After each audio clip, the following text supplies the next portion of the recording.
credit limits. You don't have to have $1,000 credit limit. You can have, how about $30,000 or $50,000 credit limit, or those exist, when you improve your credit scores. And then when you have less than perfect credit, when it comes to having your utilities turned on, for example, they require a security deposit. And so when we are able to help people to turn their credit scores around, then those deposits that they had to make, they can actually request those deposits back. So you can put more money back in your pocket to apply to the bills or whatever you want to apply them to. Okay. All right. Let me continue here. And so I want to talk about our company and how we're helping people to restore their credit score. Our company is a nonprofit organization, and what that means for persons that want to improve their credit score is that we could minimize the time that it takes, because as a nonprofit, we're in the category with banks and credit unions. Only nonprofits, banks, and credit unions can address every negative item on a report at one time with all three bureaus. So we don't have to, if you have 17 plus negative items on your report, well, we don't have to cherry pick and just deal with 3 now and come back 6 months later and get 3 more. So just know that there's a difference between credit restoration and fixing your credit. The credit restoration process that we apply is a more aggressive process, and we're able to get things done. But let's just talk about how we do what we do. And I'm going to give you just some things that you could kind of do on your own as well. But our company, UCES for short, we're committed to helping you to build, to organize, and protect your financial future. And we do that with a product, something we call a protection plan. Now, this protection plan, it includes a whole suite of services that actually complement the credit restoration process. I mean, when you're talking about restoring your credit score, or when you're talking about, quote, fixing your credit, you can't do that successfully without addressing the services or the items that I'm going to talk about with you this morning.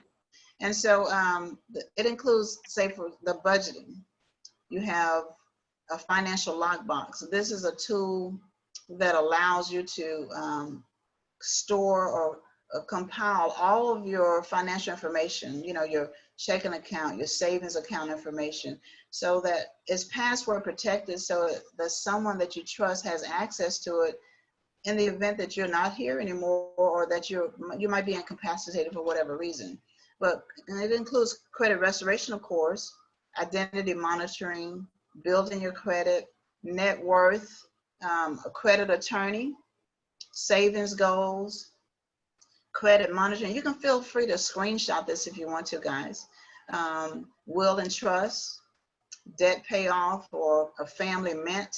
And I'm going to discuss each one of those. And so as you take notes here. Excuse me, Dr. Hill, are we supposed to be seeing handouts or something?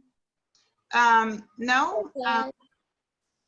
Yeah, so are you not seeing the slides? No, ma'am, I don't see any slides. What about now? No, ma'am. I see them. Yeah, I see them. I see them also. I see slides. Okay, I think I see them. I just got to figure out how to see the slides in you then. Hold on. Okay. Carry on. I'll figure it out. Hopefully. Okay. Is everybody seeing what I have on the screen here?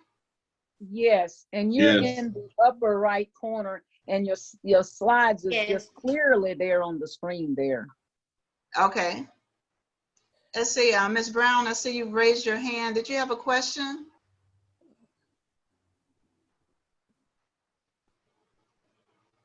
Ms. Brown, let's see, I'll unmute you there. Ms. Brown, do you have a question? No question. I was trying to just wait to say, yes, I see the slides. Okay, so before I continue, I just want to make sure everybody can see my slides here. Yes? No? I can. Okay, thanks for that. Wonderful. If you cannot see my slide here, just let me know. Okay, and so I'm going to move the pictures over so I can look at the slides here. All right. Well, if you like, you can just take a picture of this screen because we're going to refer to this. These are 12 things, you know, when it comes to restoring your credit, these are 12 things that actually should go along with the process. Okay.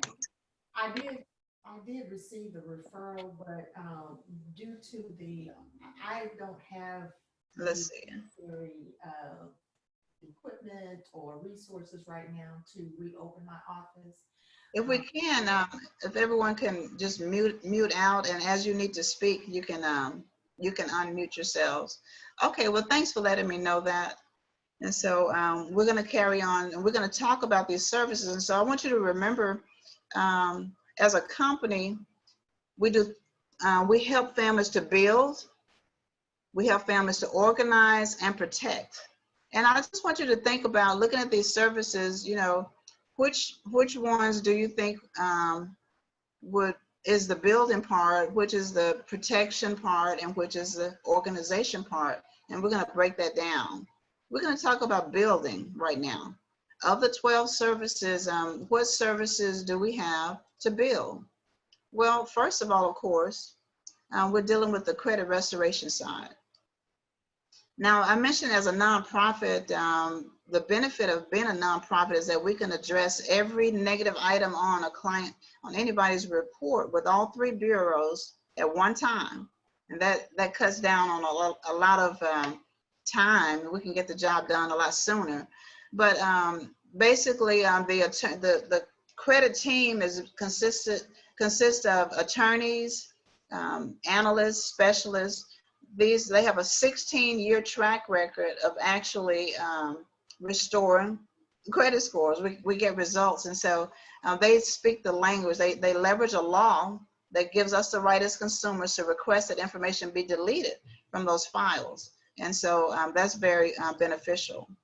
And so on with building, we also have Credit Builder. Okay, now this service, when it comes to building your credit, you want to, the highest your score can get is 850 when we're talking about a FICO score, which is what most lenders use when it comes to determining whether or not they're going to lend you money for that car or that home. But the goal is to get to 800 or to at least 800, but 850 is the max, okay?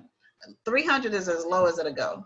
I had one client, the lowest I've seen so far is 310. He was pretty close to the bottom, but we got him with some results pretty quickly. But the Credit Builder, this is a service that actually gives you advice on things that you can do personally to improve your credit score. It could be like pay this extra amount on this bill or what have you, but we advise and we can give advice just looking at your status. Now, we have the credit team that's doing the restoration part. Basically, their job is to delete information that's on your credit report, but you can do things to build your credit.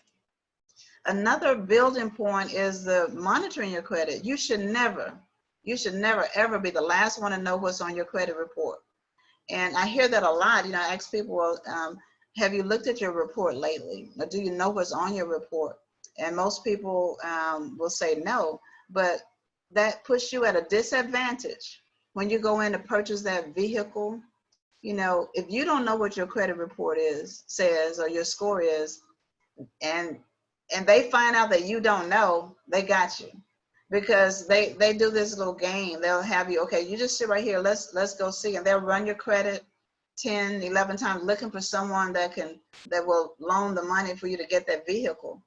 And a lot of times you can't get the vehicle that you actually want. They come back and they say, well, your credit score is this. And if you ask them, well, what is my credit score? They say, oh, I can't tell you. You know, here's a number you can call and you can request, so you can look it up yourself. They're playing games with you. And so you should monitor your credit report on a regular basis. And let me give you this information. I'm gonna type this on the screen, and I want you to write this down. I mean, I can say it. Let's see, I'm gonna type it out here. Let's see if it'll. You want to go to this website. Every year, you can actually creditreport.com, annualcreditreport.com. Every year, you should be able to get a free credit report with all three bureaus.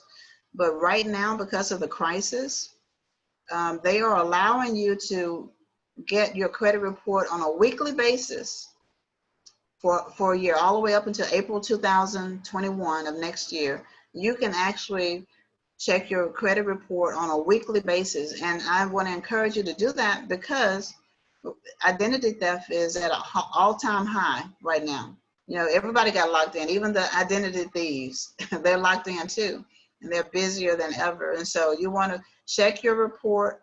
I would say pretty regularly, maybe not once a week, but every other week, or maybe once a month at least, just to make sure that there's no information on there that shouldn't be there.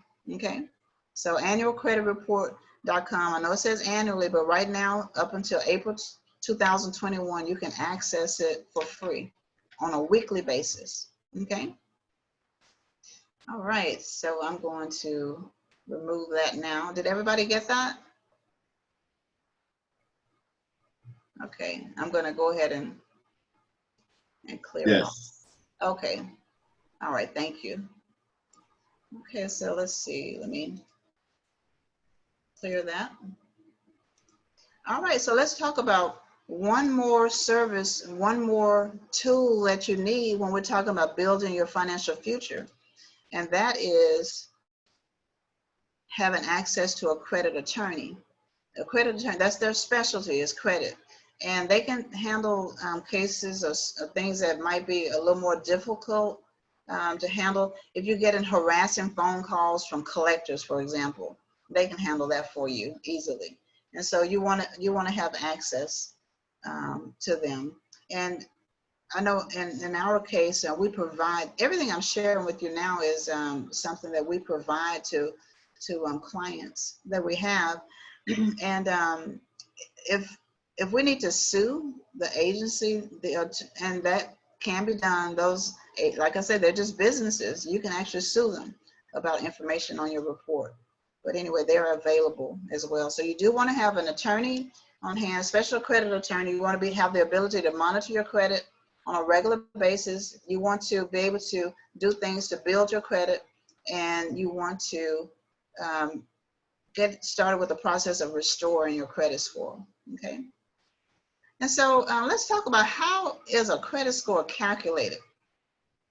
There are 5 factors that determine your credit score. And so I mix them up here. We have credit inquiries. You know, when people say they're going to check your credit, that's what they're doing. They're inquiring. You know, they're trying to find out if you qualify for a loan for this car or for a home or whatever you want money for. So they're going to do a credit check. That's an inquiry. And then another part of your credit score is based on the capacity or amount owed. Then you got types of credit, payment history, and length of credit. And so when we could look at the chart here. How is a credit score calculated? Well, anybody want to guess or give me an idea? What do you think is the 35%? The biggest part of your credit score is based on what? Anybody want to give me an idea? I will. It's the paying on time, paying payments on time, maybe on credit cards or car loans or whatever the loans are. You are exactly right. Is it IVA or EVA? How do you say it? IVA. Iva, thank you so much for that, Iva. And you're exactly right. 35% of your score is based on how you're making those payments. Or are you making those payments?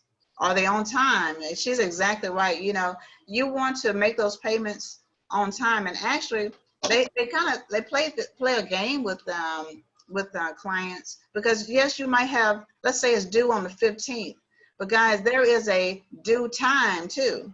If you have a due date and you have a due time, because if you read the fine print, it'll let you know what time on the 15th that it needs to be there. Because if you don't get it in at the right time, they can charge you an additional fee. And so they play games like that. But yes, on-time payments are important. They look at the last 2 years. So that's 35% of your credit score there. All right. So who can tell me what the next one is? What's the 30% mark? Any guesses there? Inquiries. Inquiries. That's a good guess, but it's not inquiries. Inquiries don't have that big of a percentage. But here's the thing, though. I had a client. She said, "Well, Dr. Hill, I'm paying my bills on time. You know, I've turned that around. I'm making sure I get those payments in on time, but my score, it doesn't seem to be changing. What's wrong?" Well, it's because of this point: capacity and amount owed. Oh, okay. And so let me give you an example. So let's say you have a credit card and the limit on the card is $1,000. All right. And see, a lot of people think they have $1,000 to spend. And in their mind, they think, well, I'm going to make the minimum payments. As long as I make the payments on time, I'm okay. But no, they don't tell you this. And to me, it's just a game that they play on people. But if you spend more than 30% of your limit, your score is dropping. So when people have cards maxed out, they're at 100% of their limit. Oh, that's not good at all. So if you have $1,000 limit, you want to make sure that your balance stays below $300. And ideally, if you can keep it at 10% of your limit. So, you know, if you have $1,000 limit, keep that balance at $100. And so they don't tell you that. And so even though this lady was making her payments on time, her cards were maxed out. And so they look at the individual cards. So you have one card at $1,000 limit, but if you have 3 cards with $1,000 limit, they look at the cumulative too. So you want to stay below 30% of the total the total limits there. Does that make sense? Any questions on that part? And so when you look at it, that's 65% of your credit score right there. You can control that. So start making those payments on time. You can pay early. You can pay early. Don't wait until the last minute to get that payment in, and then get those limits down. And so you can adjust that. You can call the card company or the creditor and ask them if they can extend your limit. But what you want to make sure of is that, because a lot of times they will do that, but sometimes they will do a credit check.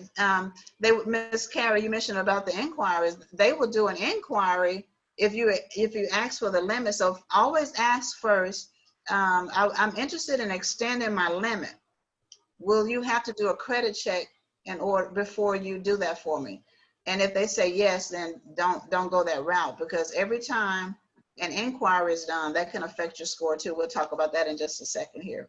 But 65% of your score is right there. That's a big chunk right there. Okay. Yeah. Any questions? Any questions there? Just one more. I just want to be clear. So 65% of your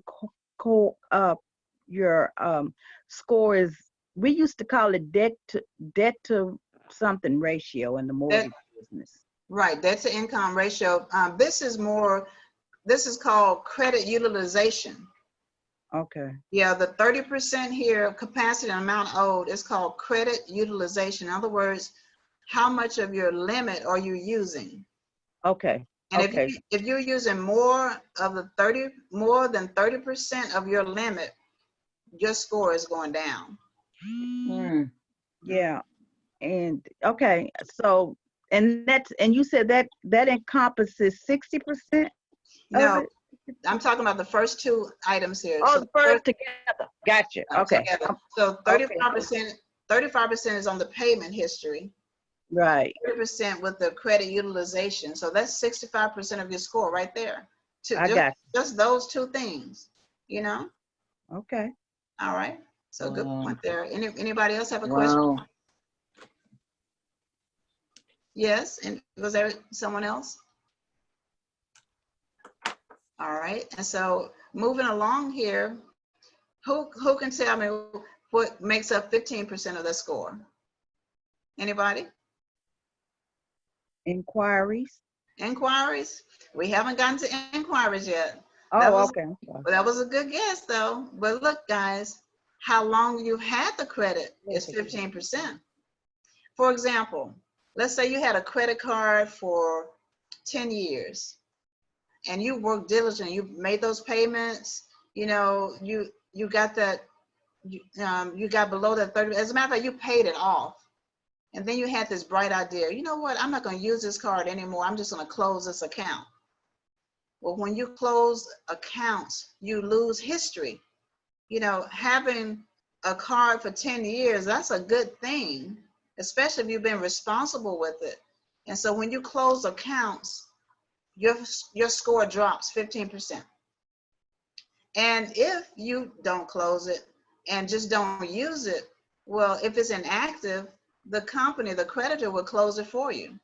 And so you look at your credit report and you'll see accounts, you know, closed accounts, either you close them or the company close them. That's why your score is lower. That's 15% of your score right there. So they like to see some history. That's why when you go, you know, and you try to apply for something, it's like, well, you don't have any credit. They don't see any history. And that's a big part of, that's 15% of your credit score right there. Does that make sense? And so when you add these three up, that's 80% of your credit score right there. Now, who can tell me what the 10%, the next 10%, the last two are the twins, the 10% twins. Well, who can tell me what's the, any ideas? Miss Marshall? I can't hear you. She's muted. Okay, What's that? Say it again, Miss Marshall. I got you. 1 moment. I thought I was. I unmuted you, Miss Marshall. You're good. Okay, it must be the inquiries then. Yes. Yes. Yeah. Exactly. So new credit inquiries. And so Okay. you want to be careful who you allow to do that. Now, you go to some businesses and they'll have no credit check, you know, that means that they're not going to do any inquiries. But you go to a dealership. I had this couple, they went to, it was around Christmas time this past December. They were just looking, they weren't planning on buying a car because they had just bought one recently. So the car dealer knew them. And so when they drove up on the lot, apparently they just assumed that they were going to buy another car, but come to find out the next month in January that they had run his credit like 20 times and ran hers like 15. And it's like, they didn't authorize that. So you want to be aware of those inquiries because they can hurt your score by 10%. You know, when you have more than 2 or 3 of them, you start looking desperate for credit. And so that's just something you want to always ask that question. Do you have to run a credit check on me? You know, ask that before, you know, when you're trying to make a purchase or anything. Just make sure that that's not happening because that can hurt your score. And then the last item, we got one item left, and that's types of credit. And so this is 10% of your score. Mainly what they're looking at is they're trying to see how responsible you are when it comes to credit. When we talk, they're looking at your fixed payments, those installments like your car or your mortgage, versus revolving credit like your credit cards or your retail cards.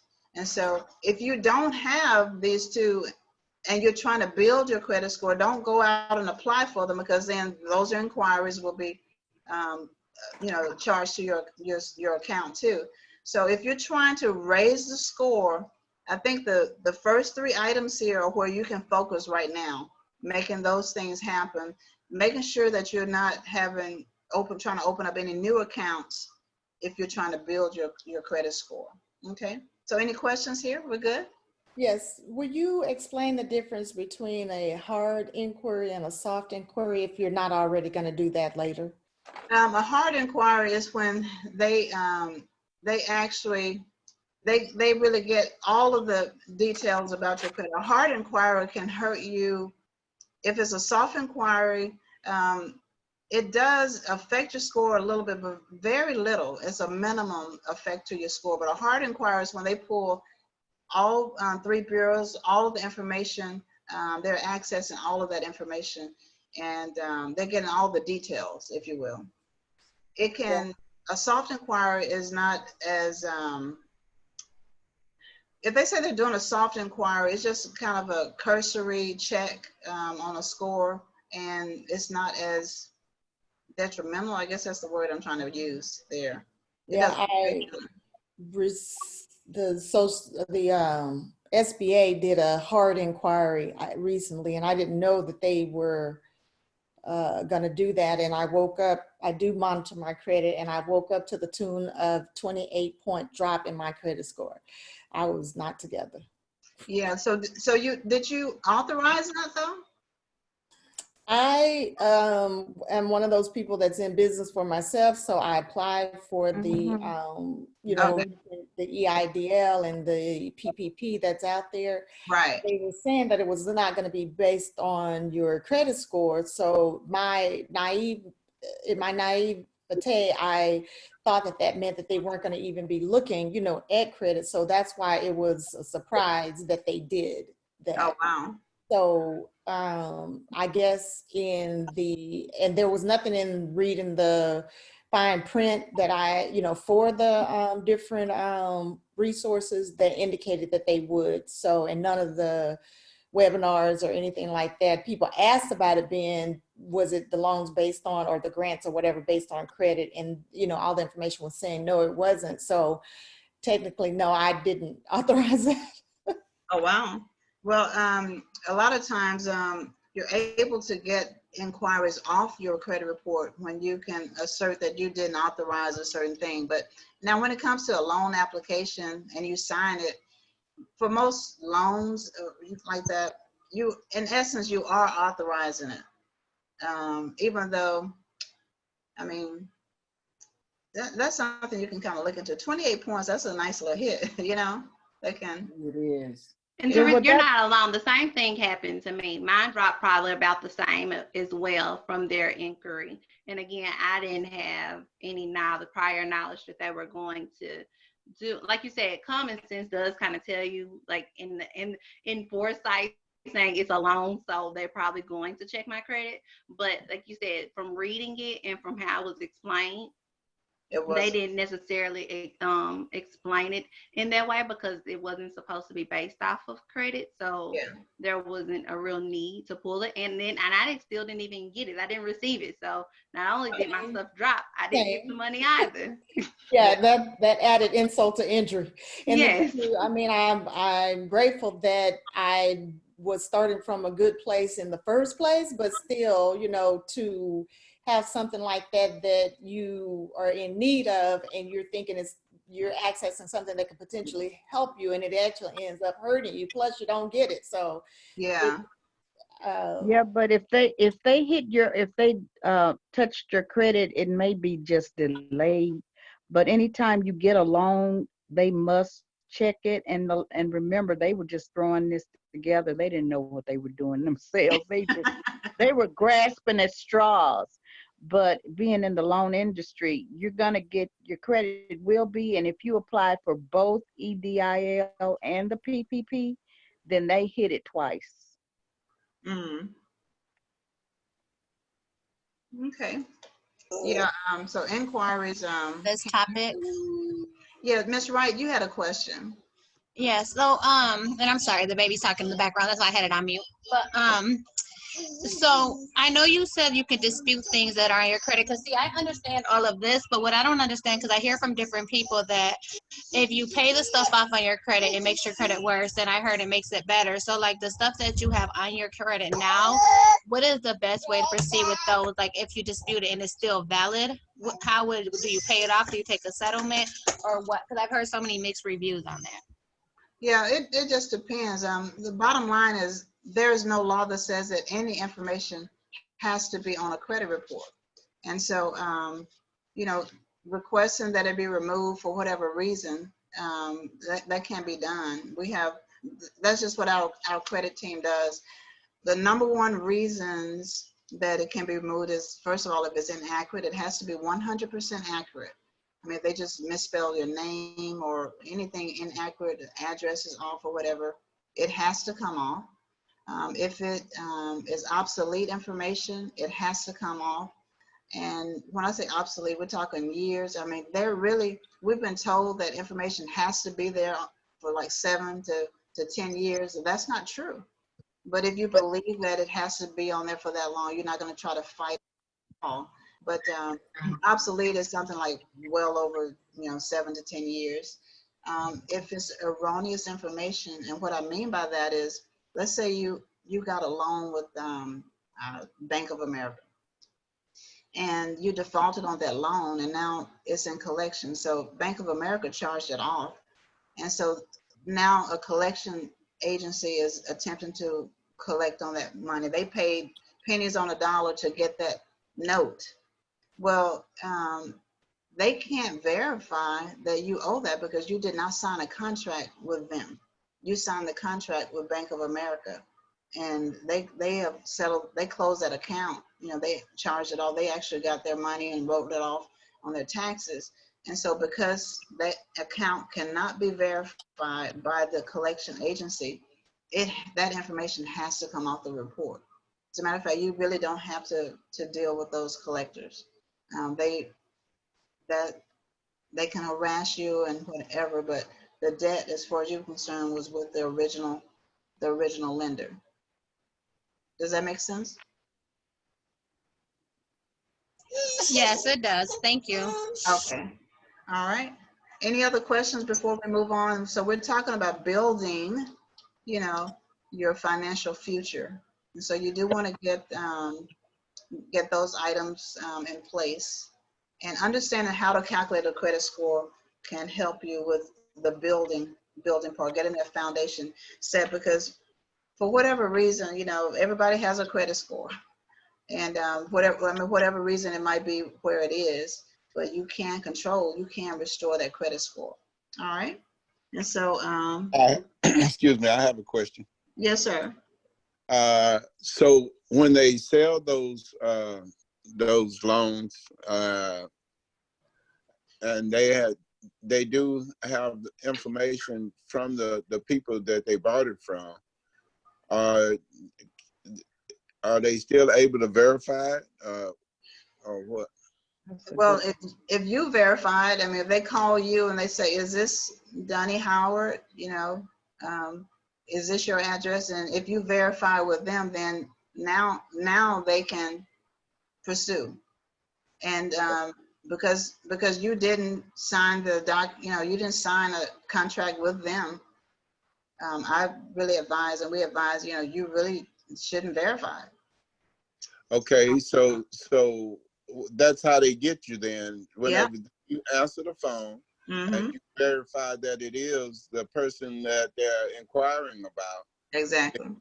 Then you just verified that loan. Exactly. Okay. Pretty much. And so, so can I need some clarification on that. So when you pick up the phone and verify who you are, that gives them a contract? that gives them reason to keep calling you. Oh, reason to keep. Okay, that's the difference. Okay. Yeah, that gives them the reason to keep pursuing it. Okay, so this is she, and and then some people feel intimidated. They go to the point of setting a payment plan with them. Right. Oh, okay. But isn't there a so would the protocol be to keep your wits about you and just say, put me on the do not, I'm sure you're going to give us that, put me on the do not call list and just don't answer that phone again? I just tell clients, if you don't recognize the number, don't answer. And if you want to know who it is, call back. Just, call the number back. You just get back with them, and then you can find out who it was. A lot of times when you try to call that number back, it says that this number is not, it's not a valid number to even call back, but because they use different tricks to try to access, your information, or to try to get you on the phone. Even now, dialing you from a number that looks like your number, you know, they have ways to try to get to you. But when it comes to the collection agencies, you don't have to talk to them, those collection agencies. Okay. So how do you stop the calls? If they're harassing calls, you can tell them to not call you. If they're calling at hours that are not normal hours, there's a law that controls that anyway. They can't call you at work. They can't call you during working hours. You know, you can tell them to stop. But I know in some cases we've had to have our attorney to handle that issue. You know, if they're harassing, even to the point of trying to intimidate the consumer. So you can stop it, but sometimes an attorney might be necessary. So is there not a protocol where when you get that type of call by law and you say the verbiage, put me on your do not call list? Because if you just say don't call me, or if you just say stop it, or if you cuss them out, that's not going to work.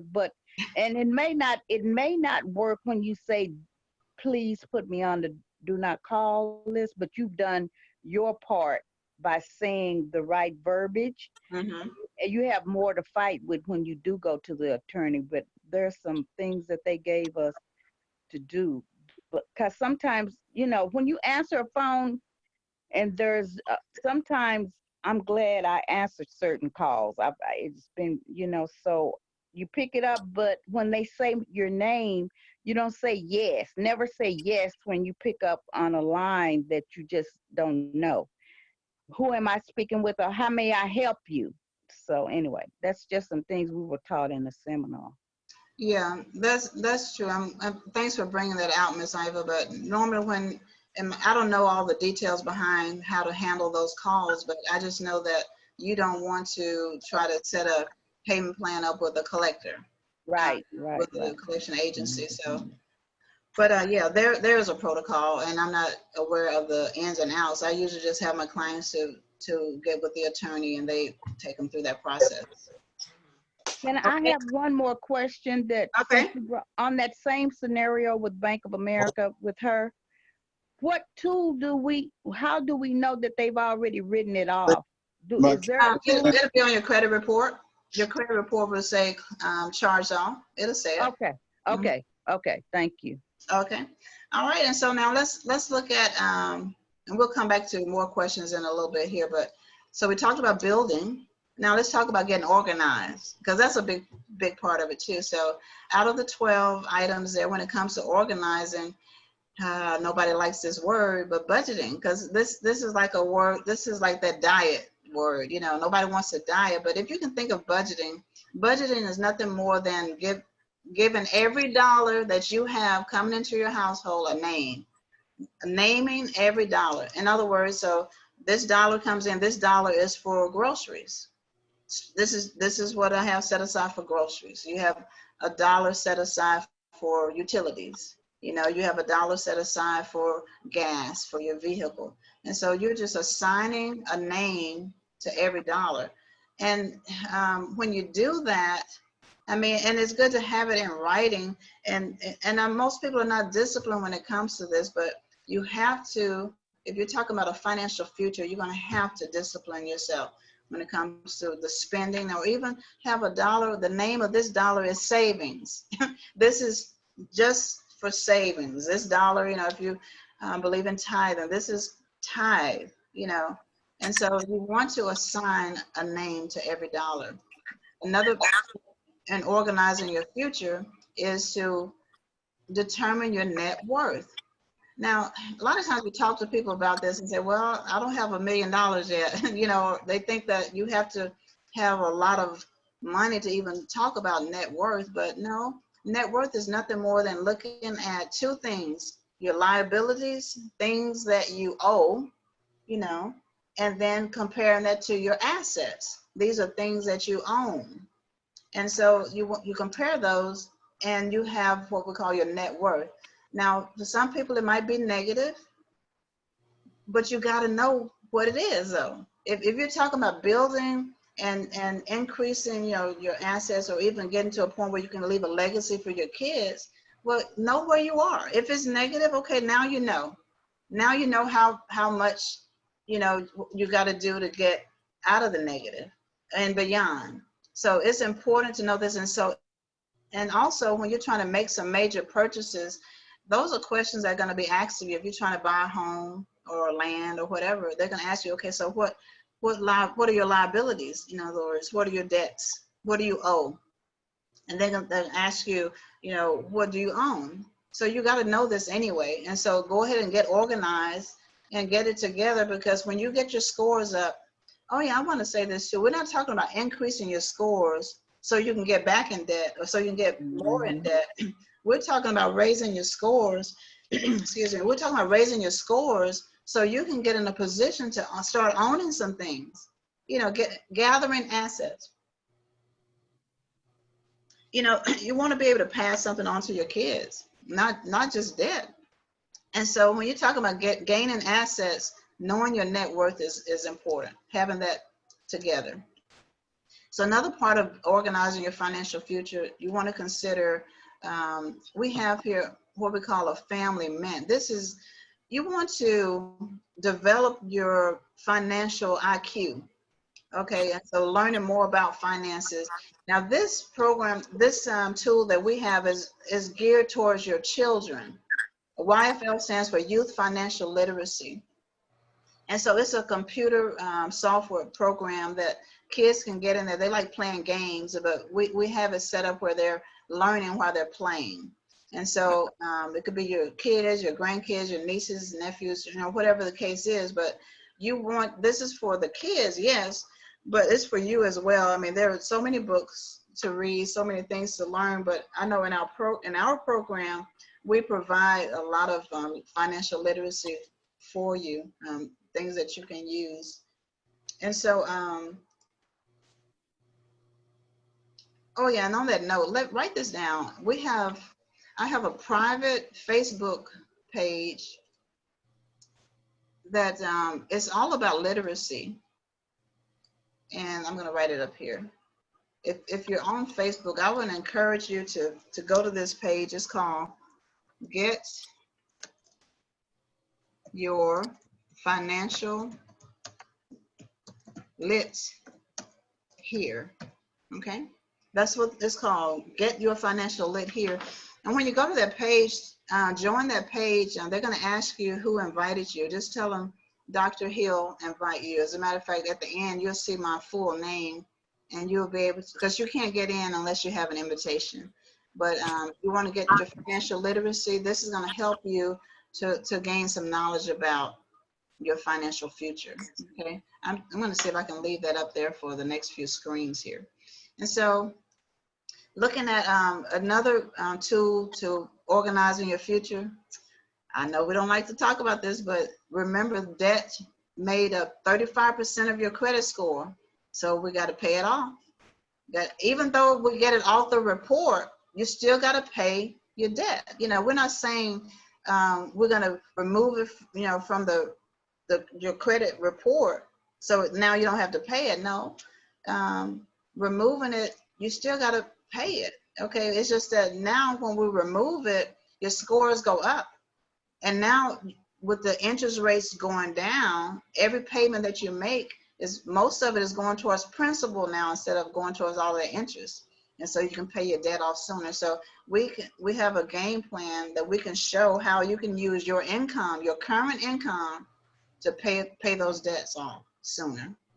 Okay. So we talked about building, we talked about organizing. Now let's talk about protecting.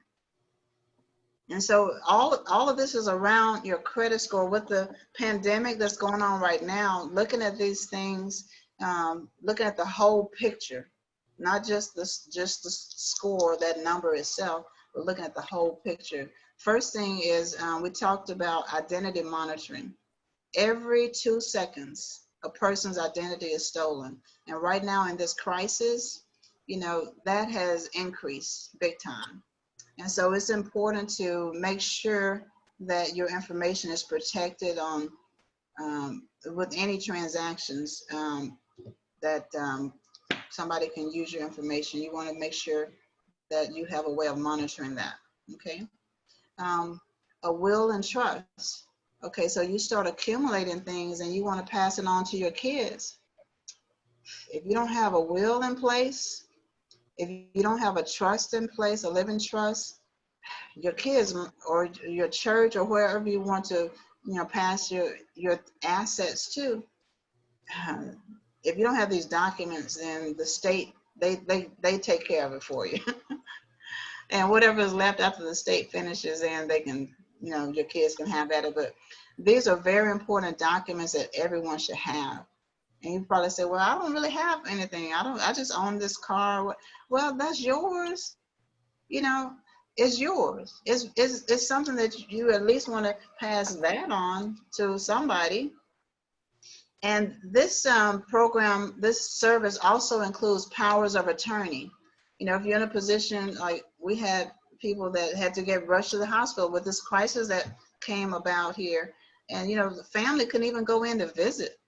And I don't even think there's allowing visitors now. But the point is, if you don't have a power of attorney where someone can make decisions for you in the event that you can't, make these decisions, well, the medical staff, they make decisions for you. You need a power of attorney, both medical and financial, and you need a will and a trust, and that's what's included in this service. Okay. Another, protecting your future, a financial lockbox. This is more like a virtual safety deposit box where you're keeping all of your financial information. A tornado comes and destroys a house and paperwork flying everywhere, you lose a lot of documents. Well, if it's stored in a lockbox like this, well, just with a password, someone can access everything. We had this lady was on a cruise, and they got that I can't remember where it was, but in order for her to get back on the ship, she had left her purse on the ship, with all of her documents, but she needed proof of her identity to get on the ship. Well, she was able to access her lockbox, from her phone, and she was able to pull up the documents that were necessary for her to get back on the ship so she could get home. But this is a tool. Somebody passes away or somebody's incapacitated, somebody that you trust has access to it, and it can save a lot of time and headache there. Okay. And so another way to protect your future is have some kind of savings goals in place. What do you want to have? What do you want to save for? Is it for your daughter's wedding or for that vacation? Yes. Or how about retirement? Having a plan, but with a savings goals, you want to have the discipline in place, but also have some accountability. If you can have somebody to encourage you along the way, and that's what we provide here. So guys, 12 different things that all, they work hand in hand to help your financial future. And so we help with a roadmap. In other words, all of these things, 12 things. Okay, so how do I put it together? Well, I would say start off making sure that you're getting your credit restored, making sure you're able to monitor your credit. You have access to your credit scores or the whole credit report, actually. And then making sure you protect your identity. If you're trying to figure out, where do I start? I got 12 things here. Where do I start? Well, you start with those 3 for sure. Okay. And then now this is kind of broken down like a year's plan, but you can actually do everything in the first month. Just kind of initiate it, and then kind of work through the process throughout the year. But if you're going to break it down, just take it one bite at a time. That's where you start those 3 things. And then next, it will be important to get a secure credit card. I say that if you have a debit card, that's not helping you with your credit score. A secure credit card is like a prepaid card, but you're putting your own money on this card. What's worthy of note here is that if you go to a bank or a credit union, and try to get a secure credit card, the first thing they're going to do is a credit check. And a lot of people, you know, they get declined because of that credit check. I know with the service that we provide, we already know what we're trying to do here, so we don't do a credit check. All you need is whatever amount of money you want to put on the card, a minimum 200 to start, a maximum of you can start with 2,000.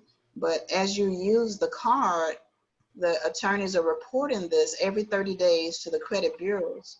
And so now, you know, that's a positive thing, okay? But you're using your own money. So instead of using cash for your purchases, you know, getting gas, instead of using cash, use your secure card. And so because we're talking about building your score. Another program I want to talk about is, and I know well, a lot of people are renting. For whatever reason they might be renting, but that rental payment is the biggest payment you have every month. Well, you should be getting credit for it. And so with the Credit My Rent program, excuse me, I know our attorneys, they go back a maximum of 2 years, excuse me. They go back a maximum of 2 years with our program. And they can, if you have positive rental history now, they can take that information and put it on your credit report, and you can see an increase in your credit scores actually within 2 weeks there. And then of course we talked about the building of credit, that, you know, just taking steps from the advice that you can get from an attorney or whatever to actually build your credit scores. And then after you get those things in place, then let's start working on paying off the debt, getting that budget set up. You know, if you need access an attorney, yes, let's do that. If there's some debts, you know, that you can settle, or some goodwill letters. Some creditors will actually waive a debt. You know, it's a goodwill effort on their part. You can request a goodwill removal of a debt on your credit report. Now, removing it from your credit report doesn't mean they're forgiving the debt necessarily, but you can request that they remove it just as a goodwill nature on their part. And so building your financial future will be the next thing to step into. Now let's start looking at preparing a will and trust, getting that lockbox in place, and then setting some goals, some savings goals. And then after, you know, those things are laid out, let's look at continuing working on your will and trust. Then let's start calling those insurance companies, the auto insurance company. You know, let's look at seeing if they can lower your rate, because when you get, a lot of people think that auto insurance is based on your driving record. No, they look at that credit score and they decide how much premium, what you're gonna have to pay in premiums. And so you start getting those scores up. Now you can, you know, have them, you know, lower those rates for you. Even with the credit card companies, you know, 23, 20 and up interest rates on those credit cards. With a higher score, you can start negotiating, hey, you know, can I get a lower rate here? And you'll be amazed at how many people will say, well, sure. And then extend your credit limit. And so also, you might want to consider, I'm looking, guys, at month 10 and up, ongoing, opening some new lines of credit to build your score even more. And then just check on whatever services that you already have set up. And so any questions about what we've shared here? I do want to say that you can take control of your financial future. You can definitely do that. Any questions about what we've covered here? I know I covered a lot of information. Hopefully it was helpful to you. I know I've been able to help a lot of people with this information. So I just want to pause right here. This will be our Q&A time. We have a few minutes left here. I wanted to ask a question about your last statement. So when you call the insurance companies and all that, do we need to be aware that they're going to have to look at our credit to verify that the score is up, and is that going to drop it? No, you know, in that case, that would be more like a soft, you know, a soft inquiry. And so we're talking about getting your scores up. I mean, the goal is to get you to an 800, you know, I mean, when you're in that air, that kind of air, a soft inquiry, they can do it just as soft, and it won't hurt you as much there. But having those rates drop, I mean, that can be pretty effective. You know, you're talking about savings goals and then even paying off more debt. When you get those rates down, that's gonna be pretty impactful for your budget. But yeah, that's a good question. But a soft pull will get them the information that they need. They don't have to do a hard inquiry there. I have a question. Yes, sir. On your, I see it says free consultations. Is that a one-time consultation, or is that ongoing, or how does is this a program that you guys offer, or how to get it understand? Yes, sir. The consultation can be as often as needed. I mean, the free consultation is just mainly to find out what needs you have, and then we can make suggestions from there. If you choose to enroll in our program, then you're going to have access to all of those services as well as an attorney. And that's even with that attorney, that's a part of our service. Okay. So I guess what I'm trying to get at, is there a cost for being a part of this program? Yes, it is. And if you're interested in that, you can contact me and we can talk about that later. That could be part of the consultation. Okay. All right. Okay. Anyone else?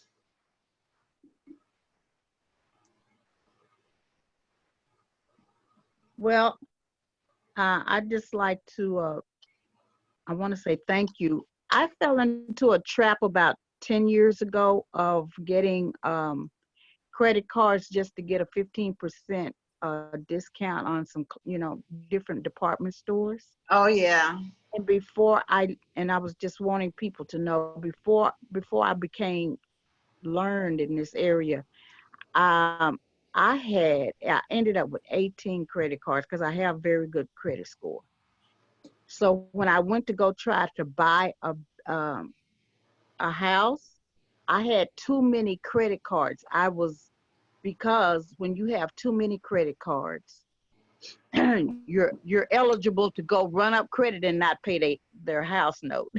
Right. So I made a mistake of eliminating 5 cards at one time. Whoa. And I went from 804 to a low 7 something. Yeah, that's that history, because you lost that history. But I had 18 cards. They had plenty of history, but my understanding when I got with the credit bureau is that you never delete. You have to delete a card like 6 months apart.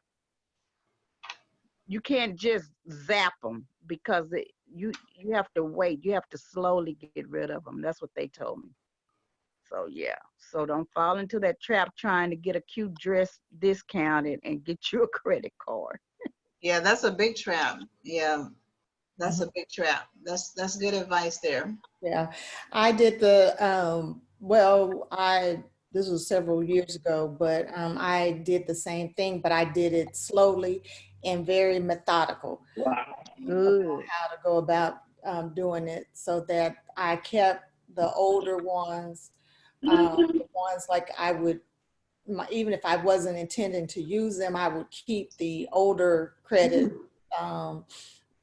cards, and then slowly, the others, and some of them also canceled on their own because, like you said, people use them. The credit card company don't want to keep. It starts to cost them money to keep your credit open and keep looking at it all the time and sending you information. So they don't want to handle the administration part of it if they're not getting anything out of it. So they close, a couple of them on their own. But I just kind of slowly did it, and it worked out. Good. I didn't know that. I just zapped them. Okay, any other questions or comments? You guys learned something today? Yes, a Yeah. lot, a lot. Oh, but you said something, I wrote it down. You said something about if you can get your deposits back on utility once your credit goes up. What does that entail? Just making their, yeah, just making their request. Once you get your scores up, because those deposits are required if you have low credit scores. And so you get those scores up, you can just go make those, just request it. And they might do a soft pull on that, but mainly just with the request to get your monies back. You can get those deposits back with the utilities or wherever you had to make deposits or Never delete knew deposits. that. Okay, that was good. Wow. Mm-hmm. A lot of people don't know that, I bet. Ooh. No, I didn't know that for sure. no, that's right. You're right. But yeah, you can't get that money back. You can put that on some bills or something, you know. But that's an incentive to get those I scores wanted up. to share something. Yes, ma'am. Okay, this is Audrey. Uh-huh. You were talking earlier about the creditors, the third party, or just creditors in general. Okay, yeah. And my experience has been, because I've had to do some settlements myself. If you have a bill that you know is yours, and it's been a minute, and they're sending you letters to settle, if you're going to try to settle, do it at the end of the month, because they need to get as much as they can off their book. And when you do request it, make sure you have the money, and make sure you say paid and deleted. Because I've done that with the credit card, and I paid little or nothing on it, but I fussed with them for a while.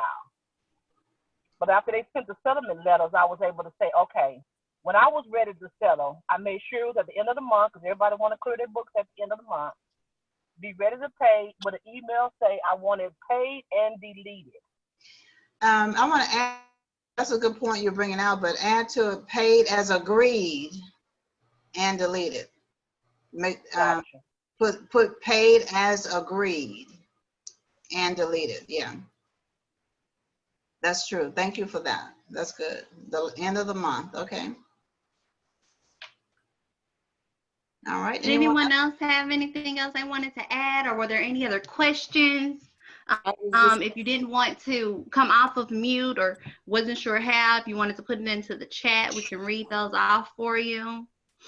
I was going to add too to the that last statement. Make sure you don't give them access to your bank account, though. For real. No. Oh, the lockbox part. That's new to me. Lockbox on the phone. Is that an app?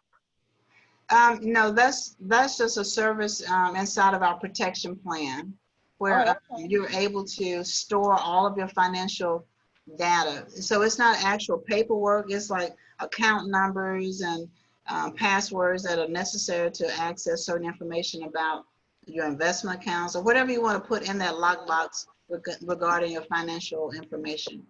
But it just makes it's just easier. Like, for example, like when my dad passed away, Daddy had papers and stuff everywhere. And so we were looking in a drawer here, we found this policy over here, and you know, he just had stuff everywhere. And when at a time when you need the information, you know, trying to search for that, that can cause a delay in certain things. But this lockbox allows you to have everything right in one location and easy to access. Someone with the password has access to it. Oh, that's good. Okay. Yes, it is. Yeah. Well, I have enjoyed myself. I trust that you guys learned some things. Yes. I'm excited about sharing this information with people. I'm on a mission to make this information known to as many people that are open to hearing about it. But I thank you for your time. You have my number there if you want to text me or call me in the future. And I didn't put my email address on there, but it's drhill@transformyourcredit.net. Let's see if I can type that out real quick.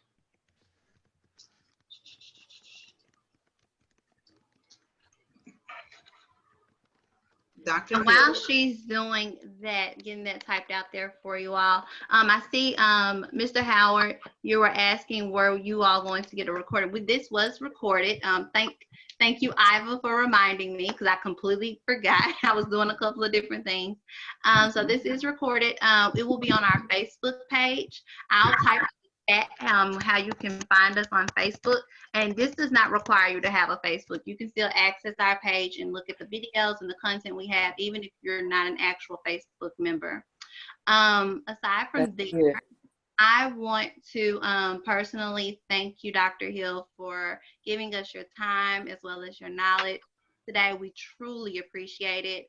I know that I learned a lot of different things, as well as I heard from a lot of people in the class today saying that they learned some information as well.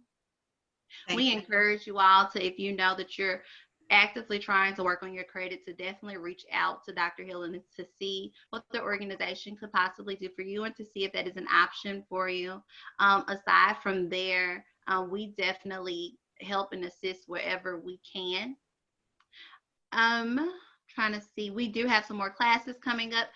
For those that were not on our last Lunch and Learn, we have a class coming up to do wills, so we'll have a wills clinic coming up here soon. And I know that was one of the things that Dr. Hill was talking about, the importance of that.